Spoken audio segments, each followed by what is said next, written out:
Hello students, कैसे हैं आप सभी लोग। मैं हूं Pooja Singh and welcome back to my channel accounting master class. And this is the third lecture. ये मेरा तीसरा लेक्चर वीडियो है ऑन द सब्जेक्ट ऑडिटिंग। दो लेक्चर वीडियो मैं ऑलरेडी अपलोड कर चुकी हूं इस सब्जेक्ट पे एंड ये मेरा तीसरा लेक्चर वीडियो है।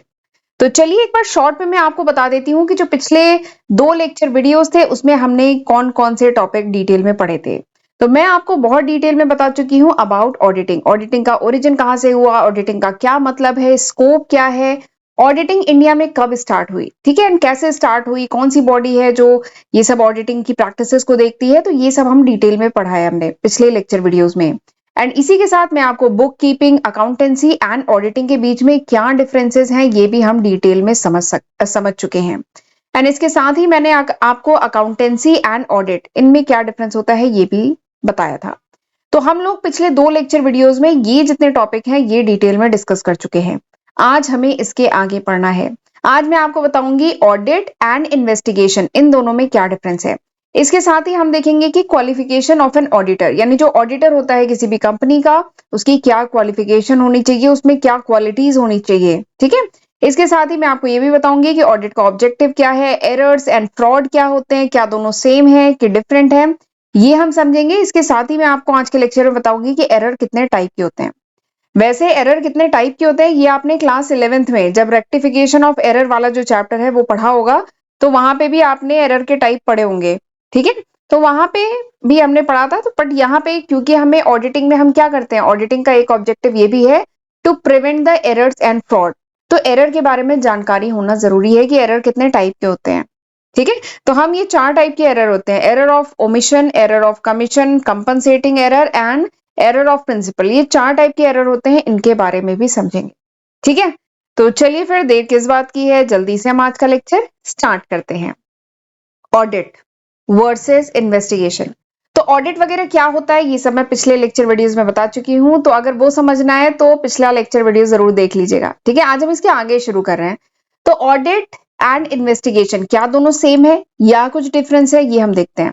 तो सबसे पहले तो मैं ये बता दूं कि audit and investigation these two terms are not same. ये सेम नहीं है, ये दोनों अलग कॉन्सेप्ट है। ऑडिट एंड इन्वेस्टिगेशन ये दोनों अलग कॉन्सेप्ट है, ठीक है। ऑडिट हम क्यों करते हैं, ठीक है, हम नहीं मतलब कोई भी कंपनी जो होती है ऑडिट क्यों कराती है, ताकि कंपनी फाइंड आउट कर सके कि उसकी जो बैलेंस शीट है, उसकी जो पीएल अकाउंट है, बेसिकली उसका जो फाइनेंशियल स्टेटमेंट है वो प्रॉपरली बना है कि नहीं है। जो कंपनी के जो फाइनेंशियल स्टेटमेंट है वो ट्रू एंड फेयर जो स्टेट है कंपनी की उसको शो कर रहे हैं कि नहीं कर रहे हैं, ठीक है। तो ये फाइंड आउट करने के लिए ऑडिट कराया जाता है, ठीक। जबकि इन्वेस्टिगेशन क्या होता है, investigation is done with some special purpose. Investigation normally नहीं होती है, इन्वेस्टिगेशन होने का कुछ स्पेशल पर्पस होता है, ठीक है, किसी स्पेशल पर्पस से ही इन्वेस्टिगेशन कराई जाती है। जबकि ऑडिट इज कंपलसरी, ऑडिट हर साल होता है, हर कंपनी जो है उसको ऑडिट कराना होता है। अपने PL account, balance sheet, financial statement को वेरीफाई करवाना होता है, रीचेक करवाना होता है, ताकि पता चले कि जो बैलेंस शीट, पीएल अकाउंट, जो पोजीशन कंपनी की बता रहे हैं वो सही है कि नहीं है, ठीक है। तो ये पहला डिफरेंस हुआ। दूसरा डिफरेंस दोनों के बीच में क्या है कि ऑडिट जो है generally conducted at the end of financial year. Financial year के एंड में ऑडिट कराया जाता है, हर साल ऑडिट होता है, ठीक है। लेकिन इन्वेस्टिगेशन की बात मैंने बताया ना, इन्वेस्टिगेशन किसी स्पेशल पर्पस से कराया जाता है इन्वेस्टिगेशन, ठीक है। तो ये हर साल नहीं होता है। इन्वेस्टिगेशन कोई जोई नहीं है कि हर साल हो, जब जरूरत होगी तब होगी ना इन्वेस्टिगेशन। एंड इन्वेस्टिगेशन में कोई जोई नहीं है कि पिछला एक साल का जो डेटा है उसका इन्वेस्टिगेशन किया जाए, ठीक है। Investigation covers several year. ऐसा हो सकता है कि पिछले कई साल का डेटा, कई साल के फाइनेंशियल फिगर्स, फाइनेंशियल जो रिपोर्ट्स हैं उनको उठा करके इन्वेस्टिगेशन किया जा रहा है, ठीक है। जबकि ऑडिट में क्या होता है, ऑडिट हर साल होता है एंड ऑडिट में पिछला जो फाइनेंशियल ईयर था, ठीक है, जो फाइनेंशियल ईयर रनिंग था उसके फाइनेंशियल स्टेटमेंट को वेरीफाई किया जाता है, क्रॉस चेक किया जाता है, ठीक है, एग्जामिन किया जाता है। तो ऑडिट में ये होता है। तो this was the second difference. तीसरा डिफरेंस दोनों के बीच में ये है कि ऑडिट कौन कराता है, ऑडिट इज कैरीड या कंडक्टेड बाय प्रोपराइटर। प्रोपराइटर जो होता है कंपनी का वो ऑडिट कराता है। जबकि इन्वेस्टिगेशन कौन कराता है, इन्वेस्टिगेशन नॉर्मली कराया जाता है on behalf of some outsider.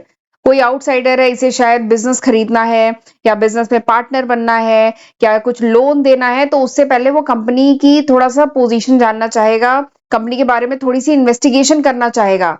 तो इस पर्पज से इन्वेस्टिगेशन कराया जाता है। जबकि ऑडिट क्या है, प्रोप्राइटर कराता है। इन्वेस्टिगेशन कौन कराता है, बाहर का कोई पर्सन। ठीक है, तो ये हो गया तीसरा डिफरेंस। चौथा डिफरेंस दोनों के बीच में ये है कि audit is compulsory, legally compulsory है, specially in case of company. अगर कोई कंपनी है तो उसके लिए हर साल फाइनेंशियल ईयर के एंड में ऑडिट कराना लीगली कंपल्सरी है। जबकि इन्वेस्टिगेशन बता दिया था ना, ये किसी स्पेशल पर्पज से कराया जाता है, and it is not compulsory, ये कोई लीगली कंपल्सरी नहीं है। ये डिपेंड करता है रिक्वायरमेंट पे, डिपेंड करता है पर्पज पे।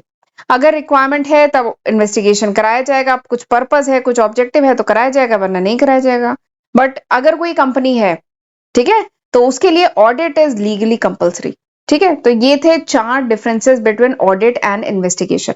तो अब समझ में आ गया ना, ऑडिट एंड इन्वेस्टिगेशन सेम नहीं है, देयर आर दीज 4 डिफरेंसेस, इनके बीच में ये 4 डिफरेंसेस है। चलिए आगे बढ़ते हैं। अब मैं आपको बताती हूँ ऑडिटर की क्वालिफिकेशन क्या होनी चाहिए, या ऑडिटर में क्या क्वालिटीज होनी चाहिए। तो सबसे पहली जो क्वालिटी या क्वालिफिकेशन ऑडिटर में होनी चाहिए, that is auditor should be CA. जो ऑडिटर है वो क्या होना चाहिए, चार्टर्ड अकाउंटेंट होना चाहिए, without obtaining the certificate of CA. यानी बिना सीए का सर्टिफिकेट या डिग्री हुए किसी भी पर्सन को as an auditor in a company नहीं अपॉइंट किया जा सकता। ठीक है, तो auditor must be CA, auditor CA होना चाहिए, चार्टर्ड अकाउंटेंट होना चाहिए। This is the first qualification. दूसरी क्या क्वालिटी उसमें होनी चाहिए, दूसरी ये होनी चाहिए कि auditor should have in depth knowledge of the fundamental principle, theories and practices of all aspect of accounting. Accounting के जितने भी थ्योरीज हैं, जितने भी प्रैक्टिसेस हैं, जितने भी प्रिंसिपल है, उन सब की इन डेप्थ नॉलेज ऑडिटर को होनी चाहिए। इसके साथ ही जो भी नए अपडेट्स आ रहे हैं, क्योंकि देखिए एनवायरमेंट इज चेंजिंग, ठीक है, एनवायरमेंट चेंज होता है, नए नए लॉज आते हैं, नए नए एक्ट आते हैं, उन सबके बारे में भी ऑडिटर क्या हो, अप टू डेट हो, उसको पूरी नॉलेज होनी चाहिए। ठीक है, तीसरी जो क्वालिटी ऑडिटर में होनी चाहिए वो ये होनी चाहिए कि he should also know all the technical and other detail of the working of the business.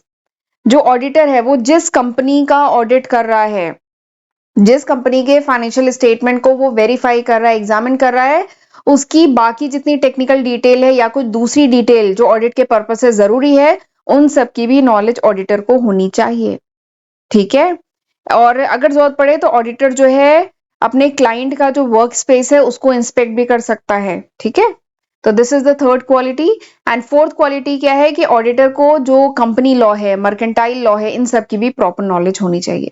ठीक, एंड लास्ट क्वालिफिकेशन, क्वालिफिकेशन नहीं, quality of an auditor is auditor ईमानदार होना चाहिए। ऑडिटर जो है should be honest, should be impartial and should not be influenced directly या indirectly by other in the discharge of his duty. मतलब auditor जब अपना काम कर रहा हो, ठीक है, ऑडिटर का काम है ऑडिट करना, जब ऑडिटर अपना काम कर रहा हो, अपनी ड्यूटी का निर्वहन कर रहा हो, तो उस समय ऑडिटर किसी से भी इन्फ्लुएंस नहीं होना चाहिए। ठीक है, ईमानदार होना चाहिए। ऑडिटर जो अपनी रिपोर्ट बनाए वो without any partiality fair report बनाए। ठीक है, और उसे इन्फ्लुएंस नहीं होना चाहिए। तो ये 5 क्वालिटी है ऑडिटर की।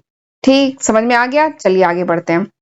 अच्छा, आगे बढ़ने से पहले ये आपको मैं थोड़ा सा बताना चाहूंगी, ये वो लिस्ट ऑफ सब्जेक्ट है जो मैं अपने first channel accounting master class and second channel मेरा पूजा सिंह के नाम से है, सेकंड चैनल भी मेरा प्लीज आप सब्सक्राइब कर लीजिए।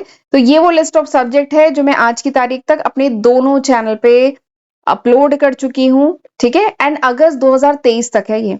अगर ये वीडियो आप कुछ महीने बाद, कुछ साल बाद देख रहे हैं, तो इसमें होपफुली मैं काफी न्यू सब्जेक्ट ऐड कर चुकी होंगी। जैसे इसमें ऑडिटिंग अभी मैंने इंक्लूड नहीं किया है क्योंकि ऑडिटिंग इस समय मैं पढ़ा रही हूँ। ठीक है, तो ये वो लिस्ट ऑफ सब्जेक्ट है जो मैं अपलोड कर चुकी हूँ अगस्त 2023 तक। एंड इसका जरूर फायदा उठाइएगा। ये मैंने आपके लिए ये लेक्चर वीडियोस अपलोड किए हैं अपने दोनों ही channel accounting master class and Pooja Singh के नाम से। ठीक है, जो मेरे दोनों चैनल है। फर्स्ट चैनल पे आपको काफी सब्जेक्ट मिल जाएंगे, सेकंड चैनल पे जैसे रिसर्च मेथोलॉजी है, इनकम टैक्स है, ह्यूमन रिसोर्स मैनेजमेंट है, ये सब्जेक्ट आपको मेरे सेकंड चैनल पे मिलेंगे। ठीक है, तो मैं कहूंगी कि दोनों चैनल ही आप जरूर सब्सक्राइब कर लीजिएगा, एंड इंस्टाग्राम पे भी मुझे जरूर फॉलो कर लीजिए, क्योंकि वहां पे भी मेरे चैनल से रिलेटेड जो अपडेट है वो मैं डालती रहती हूँ। एंड मेरे दोनों चैनल को जरूर सब्सक्राइब कर लीजिएगा अगर अभी तक नहीं किया है तो। ठीक है, एंड लेक्चर यूजफुल लगे तो प्लीज इसे लाइक करिए, इससे हमें मोटिवेशन मिलता है, हम ऐसे ही आपके लिए वीडियो लेक्चर्स लाते रहेंगे। एंड कमेंट सेक्शन में भी मुझे जरूर बताइएगा कि हाउ वाज दिस लेक्चर, ये लेक्चर कैसा था। ठीक है, आपको समझ में आया कि नहीं आया। एंड अगर मेरे चैनल पे जो अपलोडेड वीडियोस हैं उनके नोट चाहिए then you can download my application from Google Play Store. आप गूगल प्ले स्टोर से एप्लीकेशन में ही डाउनलोड कर सकते हैं एंड जितने भी लिंक्स है ना वो सब मैं डिस्क्रिप्शन में दे दूंगी, तो एक बार डिस्क्रिप्शन भी जरूर रीड कर लीजिएगा। ठीक है, चलिए आगे बढ़ते हैं। अब मैं आपको बताती हूँ ऑडिट का ऑब्जेक्टिव क्या है। वैसे ये पिछले 2 लेक्चर से मैं कई बार मैंने ऑडिट अच्छे से बता दिया, ऑडिट का पर्पस वगैरह बता दिया, नीड बता दिया, तो आप समझ सकते हैं इसका ऑब्जेक्टिव क्या है। ऑडिट का ऑब्जेक्टिव आप आसानी से समझ सकते हैं, लेकिन ये मैं इसलिए डिस्कस कर रही हूँ क्योंकि अभी हम इस टर्म पे आएंगे, इसको हम डिटेल में डिस्कस करेंगे ना, तो इसलिए मैं थोड़ा सा ऑडिट का ऑब्जेक्टिव एक बार फिर से रिवाइज कर लेते हैं। तो ऑडिट का ऑब्जेक्टिव क्या है?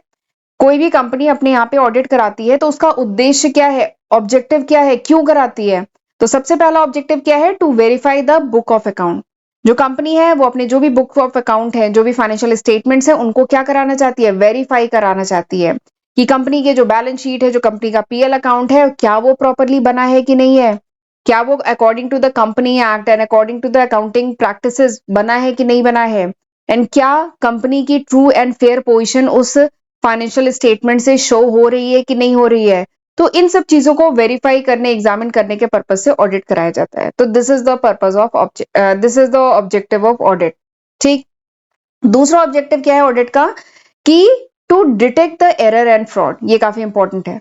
ठीक है, to detect the error and fraud. Audit कराने का एक पर्पज ये भी है कि अगर कोई गलती है, एरर है फाइनेंशियल स्टेटमेंट में, या कुछ इंटेंशनली कुछ फ्रॉड किया जा रहा है फाइनेंशियल स्टेटमेंट में, तो उसको भी डिटेक्ट करना, ये भी पर्पज होता है ऑडिट का। ये सेकेंड ऑब्जेक्टिव हुआ। तीसरा ऑब्जेक्टिव क्या है? To prevent the recurrence of those errors and fraud. यानी अगर कोई एरर या फ्रॉड पता चला तो अब आगे इसका रिकरेंस ना हो, आगे ये एरर एंड फ्रॉड ना हो, इसको प्रिवेंट करना। This is the third objective. तो ये 3 ऑब्जेक्टिव हैं ऑडिट के। ठीक, चलिए आगे बढ़ते हैं। तो ये समझ में आया? तो यहां पे मैंने आपको बताया एरर्स एंड फ्रॉड। ठीक है, ऑडिट का एक ऑब्जेक्टिव क्या है? कि एरर एंड फ्रॉड को डिटेक्ट करना। तो ठीक है, ये ऑब्जेक्टिव है, लेकिन एरर एंड फ्रॉड होते क्या है, कितने टाइप के होते हैं, ये भी तो समझना बहुत जरूरी है। बीइंग एन ऑडिटर हमें पता होना चाहिए ना कितने टाइप के एरर होते हैं, कितने टाइप के फ्रॉड होते हैं। ठीक है, तो अब मैं आगे एक्चुअली यही डिस्कस करने वाली हूँ। एरर क्या होता है, एरर कितने टाइप के होते हैं, फ्रॉड क्या होता है, फ्रॉड कितने टाइप के होते हैं, क्या दोनों सेम है या डिफरेंट है, इनके बीच में हम डिफरेंस देखेंगे। ठीक है, तो बता दूं, errors and fraud, error and fraud, ये दो जो चीजें हैं ना, दो टर्म जो है, these two terms are not same. ये सेम नहीं है, अलग है। एरर्स अलग होता है। देखिए, एरर मतलब होता है गलती, कुछ गलती हो जाना। ठीक है, अनइंटेंशनली हमसे कुछ मिस्टेक हो जाए, अकाउंटेंट से कोई मिस्टेक हो जाए, क्लर्क से कोई मिस्टेक हो जाए, दैट इज कॉल्ड एरर। लेकिन फ्रॉड मतलब धोखा देना, मतलब जानबूझ के डिलिबरेटली काम गड़बड़ किया जा रहा है, फाइनेंशियल स्टेटमेंट गलत बनाए जा रहे हैं, दैट इज कॉल्ड फ्रॉड। वो फ्रॉड होता है। ठीक है, तो एरर क्या होता है? ये देखिए मैंने लिखा है, एरर इज अनइंटेंशनल मिस्टेक, यानी हमारी इच्छा नहीं है, अनइंटेंशनल कुछ गलती हो जाए in the preparation and presentation of financial information, तो उसको कहा जाएगा एरर। ये गलती हो गई अकाउंटेंट से, अनइंटेंशनल मिस्टेक हो गई। एंड एरर जनरली क्यों होता है? Because of innocence. ठीक है, अकाउंटेंट या क्लर्क उसको पता नहीं था या केयरलेस था on the part of those responsibility for the preparation of account. यानी जब वो अकाउंट्स प्रिपेयर कर रहा था तो उससे कुछ गलती हो गई, केयरलेसनेस, थोड़ी लापरवाही हो गई, इनोसेंस थी, जिसके कारण उससे गलती हो गई, एरर हो गया, तो दैट इज एरर। लेकिन फ्रॉड क्या होता है? फ्रॉड इज अनलॉफुल, यानी एक्ट, लॉ या जो प्रिंसिपल्स हैं उनको फॉलो ना करना, अनलॉफुल, एंड डिलिबरेटली स्टेटमेंट में मैनिपुलेशन करना, दैट इज फ्रॉड। ठीक है, एंड फ्रॉड किया जाता है कुछ इंटेंशन से। ठीक है, कुछ पीछे कुछ उसका मोटिव होता है फ्रॉड करने का। Intention to gain out of manipulating record, यानी रिकॉर्ड जो है उसे मैनिपुलेट करके उससे कुछ फायदा उठाने के इंटेंशन से जब ये सब किया जाए, मिस स्टेटमेंट किया जाए, तो दैट इज कॉल्ड फ्रॉड, इसको फ्रॉड कहते हैं। ठीक है, तो समझ में आ गया, error and fraud, these two terms are not same, ये सेम नहीं है, अलग अलग है। तो ये इनके बीच का डिफरेंस था। अब हम देखते हैं एरर कितने टाइप के होते हैं। पहले हम एरर पढ़ेंगे, फिर हम फ्रॉड पढ़ेंगे। ठीक है, एरर कितने टाइप के होते हैं? तो एरर 4 टाइप के होते हैं। और मैंने बताया था ना, क्लास 11th में आपका एक चैप्टर है रेक्टिफिकेशन ऑफ एरर, है ना? तो रेक्टिफाई करना एरर, तो रेक्टिफाई तो तब करेंगे ना जब आपको एरर पता होगा कि एरर कितने टाइप का होता है, तब आप उसे उस गलती को ठीक करेंगे। गलती क्या हुई है पहले ये पता होना जरूरी है ना, फिर तो गलती को रेक्टिफाई करने की बात आती है। तो वही उस चैप्टर में भी आप ये चीजें पढ़े होंगे, एरर कितने टाइप के होते हैं, तो वही चीज यहाँ पे फिर से रिपीट हो रही है। तो एरर 4 टाइप के होते हैं, error of omission, error of commission, compensating error and error of principle. ठीक, तो चलिए एक एक करके देखते हैं। पहला है error of omission. Error of omission, omit होना मतलब क्या होता है? ओमिट होना, ओमिट मतलब होता है कुछ मिस हो जाना, छूट जाना, दैट इज कॉल्ड ओमिट। ठीक है, तो एरर ऑफ ओमिशन कब अराइज करता है? When transaction has been omitted from being entered in the book of account wholly या पार्शली। यानी किसी ट्रांजेक्शन की एंट्री करनी थी, ठीक है, कोई लेन देन हुआ बिजनेस में, कोई ट्रेड हुआ, कुछ व्यापार हुआ, कुछ परचेज हुआ या कुछ सेल हुआ, कुछ ट्रेड हुआ, ठीक है, ट्रांजेक्शन हुआ, उसकी एंट्री करना भूल गया, जो अकाउंटेंट है उसकी एंट्री करना भूल गया, तो that is called error of omission. ठीक है, ये एरर क्यों अराइज करता है? If the transaction has been omitted, यानी ट्रांजेक्शन अगर ओमिट हो गया, मिस हो गया, छूट गया इंटर होने से, बुक ऑफ अकाउंट में एंट्री करना भूल गए, चाहे पूरी की पूरी चाहे आधी, ठीक है, तो उसको कहेंगे एरर ऑफ ओमिशन। जैसे एग्जाम्पल के लिए, when there were entries purchase या sale which have to be recorded in the book of account but due to oversight या केयरलेसनेस के कारण वो एंट्री हुई नहीं। वही जो मैंने अभी बताया, सपोज करिए कुछ परचेज या सेल हुई है, ऐसी कोई ट्रांजेक्शन हुआ है कंपनी में और उसकी एंट्री करनी थी, लेकिन कुछ केयरलेसनेस के कारण, नेग्लिजेंस के कारण, ओवरसाइट के कारण वो चीज छूट गई, तो वो क्या है? Error of omission. ठीक है, या फिर इसका एक और एग्जाम्पल जैसे ये हो सकता है, सपोज करिए एक आइटम था, उसको जर्नल में तो रिकॉर्ड किया लेकिन उसकी पोस्टिंग करना भूल गए, पोस्टिंग करना यानी लेजर में पोस्टिंग करना भूल गए, ठीक है, छूट गई वो एंट्री, तो that is error of omission. ठीक, अब एरर ऑफ ओमिशन की एक खास बात यह है कि this error will not affect the trial balance. देखिए इसमें क्या है, पूरी की पूरा ट्रांजेक्शन मतलब छूट गया ना, ओमिट हो गया, तो इससे ना डेबिट पे फर्क पड़ेगा ना क्रेडिट पे फर्क पड़ेगा, यानी ट्रायल बैलेंस हमारा जैसे पहले बैलेंस हो रहा था वैसे बैलेंस होगा, यानी ट्रायल बैलेंस पे कोई इंपैक्ट नहीं पड़ेगा इस एरर का। क्यों? क्योंकि यहाँ पे ये एरर क्यों आ रहा है? Because of non recording of certain transaction. कुछ ट्रांजेक्शन छूट गए ना, तो डेबिट क्रेडिट उसका दोनों छूट गया, तो कोई बात नहीं, मतलब कोई बात नहीं, वैसे बात तो है, बट ये इससे क्या है, ट्रायल बैलेंस पे कोई इंपैक्ट नहीं पड़ेगा। तो इसका नुकसान दरअसल ये है कि इस टाइप के एरर को डिटेक्ट करना ना फिर बड़ा बहुत ही कह लीजिए केयरफुल स्क्रूटनी करनी पड़ती है, बहुत ध्यान से देखेंगे तभी इस टाइप के एरर डिटेक्ट हो पाएंगे। क्यों? क्योंकि इस टाइप के एरर का ट्रायल बैलेंस पे कोई इंपैक्ट नहीं पड़ता है, यहाँ पे ट्रायल बैलेंस हो जाएगा। ठीक है, तो this is error of omission. चलिए अगले एरर की बात करते हैं, एरर ऑफ कमीशन। अगला एरर क्या है? Error of commission.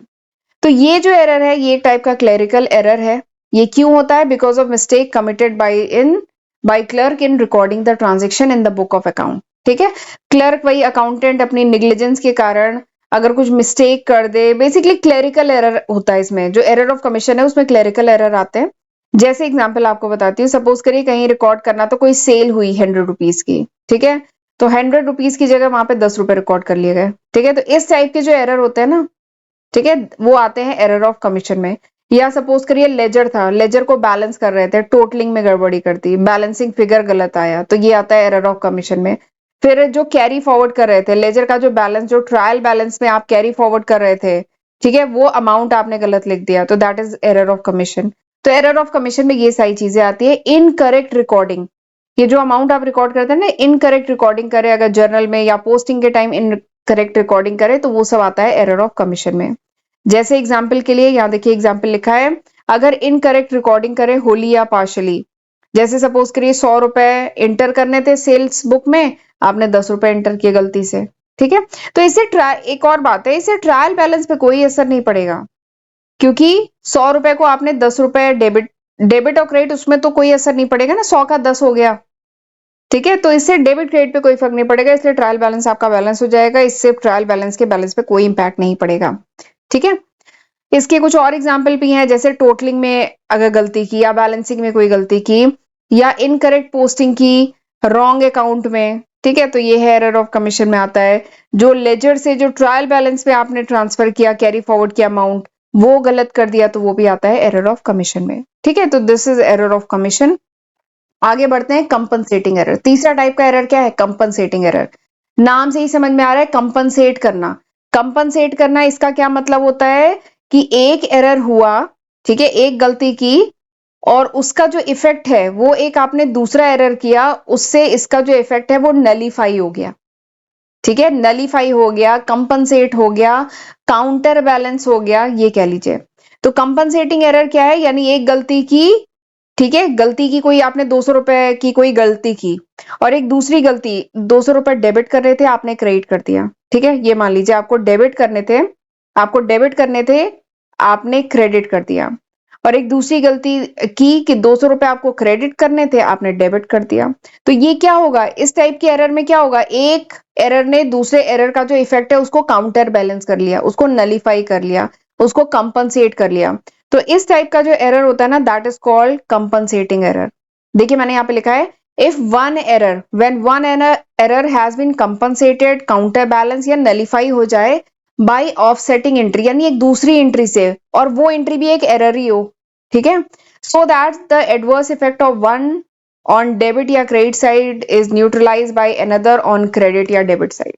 ठीक है, तो इस टाइप के जो एरर होते हैं वो कंपनसेटिंग एरर होते हैं। यहाँ मैंने एक एग्जांपल लिखा है जो अभी मैंने बताया था कि सपोज करिए एक्स का अकाउंट है जिसको डेबिट करना था 200 से, क्रेडिट कर दिया गलती से, और एक दूसरा वाई का अकाउंट था जिसे क्रेडिट करना था 200 से, आपने गलती से डेबिट कर दिया। तो ये 200 200 क्या करेंगे, ये काउंटर बैलेंस कर लेंगे एक दूसरे को, तो इससे आपके ट्रायल बैलेंस पे कोई इंपैक्ट नहीं पड़ेगा। ठीक है, तो इस टाइप का जो एरर होता है कंपनसेटिंग एरर है, और इस टाइप के एरर जो होते हैं ना जिनका ट्रायल बैलेंस पे कोई इंपैक्ट नहीं पड़ता है, इस टाइप के एरर को डिटेक्ट करना ना थोड़ा सा मुश्किल होता है। ठीक है, तो ये था कंपनसेटिंग एरर। अगला क्या है, एरर ऑफ प्रिंसिपल। नाम से ही समझ में आ रहा है, प्रिंसिपल यानी सिद्धांत, जो भी रूल रेगुलेशन है अकाउंटिंग के, यानी वो एरर जो अराइज करता है बिकॉज जो अकाउंटेंट है उसने ध्यान ही नहीं दिया प्रिंसिपल्स ऑफ अकाउंटिंग पे, अकाउंटिंग के जो रूल रेगुलेशन है, अकाउंटिंग का जो लॉ है उस पर ध्यान ही नहीं दिया, उसने नहीं कंसीडर किया अपने बुक ऑफ अकाउंट अकाउंट बनाने में। ठीक है, तो उसके कारण जो एरर आता है that is called error of principle, principle. ठीक है, एंड एक बात और है, इस टाइप का जो एरर है ना कभी कभार इंटेंशनली भी किया जाता है, ताकि इस टाइप के एरर को इंटेंशनली भी किया जाता है ताकि जो प्रॉफिट लॉस निकल के आ रहा है, ठीक है, वो कम या ज्यादा करने के लिए भी इस टाइप का एरर किया जाता है इंटेंशनली। ठीक है, इंटेंशनली अकाउंट्स के फिगर्स को मैनिपुलेट किया जाता है, फॉल्सिफाई किया जाता है, ताकि जो प्रॉफिट निकल के आए वो कम या ज्यादा जैसा करना हो उसके अकॉर्डिंग ये एरर किया जाता है। ठीक है, ऐसा भी होता है। अब इसके एग्जाम्पल क्या है, इस एरर का जैसे एग्जाम्पल ये है कि जैसे वैल्यूएशन ऑफ एसेट, हम एक टॉपिक पढ़ चुके हैं valuation of asset, separate lecture video मेरे चैनल पे बना हुआ है। तो वैल्यूएशन ऑफ एसेट करते हैं, उस समय प्रिंसिपल ऑफ अकाउंटेंसी को फॉलो नहीं किया, या फिर जो एक्सपेंडिचर होता है, capital expenditure and revenue expenditure, इस पे मैं वीडियो बना चुकी हूँ। कैपिटल एक्सपेंडिचर के आइटम को रेवेन्यू एक्सपेंडिचर, रेवेन्यू एक्सपेंडिचर को कैपिटल एक्सपेंडिचर का आइटम शो कर दिया, इससे भी क्या होगा, फाइनेंशियल स्टेटमेंट आपके गलत आएंगे। ठीक है, और इससे आपका प्रॉफिट लॉस का जो फिगर है वो भी गलत आएगा। तो ये किस में आता है, एरर ऑफ प्रिंसिपल, क्योंकि पहले ही बताया गया है कि कैपिटल एक्सपेंडिचर में क्या आता है, रेवेन्यू एक्सपेंडिचर में क्या आता है, ये क्या होता है, ये पहले ही बताया गया है। या फिर इस एक और टाइप का, जैसे कोई आइटम है, ठीक है, ऑफ रेवेन्यू एंड एक्सपेंडिचर, उसको आपने पर्सनल अकाउंट में पोस्ट कर दिया। ठीक है, तो इस टाइप के जो एरर होते हैं जहां पे आपने अकाउंटिंग के जो सिद्धांत हैं, जो रूल रेगुलेशन है, जो प्रिंसिपल है, उसको नहीं फॉलो किया, तो जो एरर आता है ना that is called error of principle. और बहुत खराब बात यह है कि ये जो एरर है इससे भी ट्रायल बैलेंस पे कोई इंपैक्ट नहीं पड़ता है। ये जो एरर ऑफ प्रिंसिपल है it does not affect the trial balance, यानी इस एरर को भी डिटेक्ट करना क्या है, मुश्किल। ठीक है, इसको डिटेक्ट करना क्या है, टफ है। ठीक है, तो ये 4 टाइप के एरर होते हैं।